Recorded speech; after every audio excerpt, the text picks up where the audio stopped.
বালুরঘাটে পঞ্চায়েত সমিতি ও রাজ্য ট্যুরিজমের উদ্যোগে খুব দ্রুত গড়ে উঠতে চলেছে ইকো পার্ক। শহরের উপকণ্ঠ ডাঙ্গি ফরেস্টকে ইকো পার্ক করার জন্য বেছে নেওয়া হয়েছে। ইতিমধ্যে সেই জায়গা রাজ্য ট্যুরিস্টের পক্ষ থেকে একটি টিম পরিদর্শন করেছে ও তাদেরও পার্ক করার জন্য জায়গা পছন্দ হয়েছে বলে পরিদর্শনের পর মৌখিকভাবে পঞ্চায়েতের কর্মীদের জানিয়ে গিয়েছেন।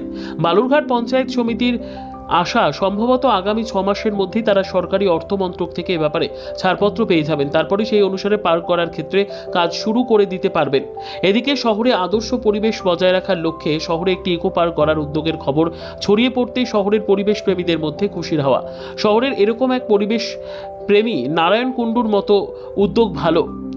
এতে বয়স্ক নাগরিকরা শুদ্ধ খোলা হাওয়ায় নিজেদের কিছুটা সময় কাটাতে যেমন পারবেন, তেমনি পরিশুদ্ধ অক্সিজেন পেয়ে নিজেদের অনেকটা তরতাজা করে নেওয়ার সুযোগ পাবেন। বর্তমানে এই নিত্যদিনের পলিউশনের বাতাসে যা দুর্বল। বালুরঘাট পঞ্চায়েত সমিতির সভাপতি অরূপ সরকার বিষয়টি স্বীকার করেছেন। তিনি জানিয়েছেন কি শুনবো। আপনারা জানবেন, আমাদের ট্যুরিজম ডিপার্টমেন্ট থেকে আমাদের একটা স্কিম পাঠাতে বলেছে ইকো পার্কের জন্য। আমরা বালুরঘাট পঞ্চায়েত সমিতির সকল মেম্বাররা বসে বোর্ড সিদ্ধান্ত নিয়েছি, ডাঙ্গিতে যেহেতু একটা আমাদের বড় ফরেস্ট আছে, সেখানে আমরা আপাতত ইকো পার্কের একটা প্রস্তাব পাঠিয়েছি। আপনার 1 কোটি টাকা ডিপিআর আমরা সেখানে পাঠিয়েছি এই প্রজেক্টটার জন্য। এই প্রজেক্টটা আপনারা কবে পাঠিয়েছেন এই ডিপিআর? এটা আমরা পাঠিয়েছি মাস 3 আগে। আমরা পাঠানোর পরে রেসপন্স পেয়েছি।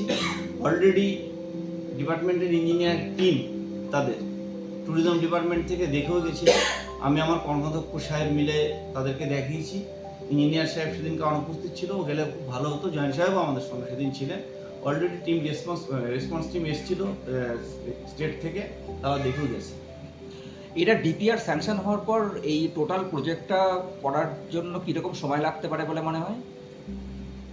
এক্স্যাক্টলি আমরা যেটা আশা করছি 6 মাস মিনিমাম লাগবে।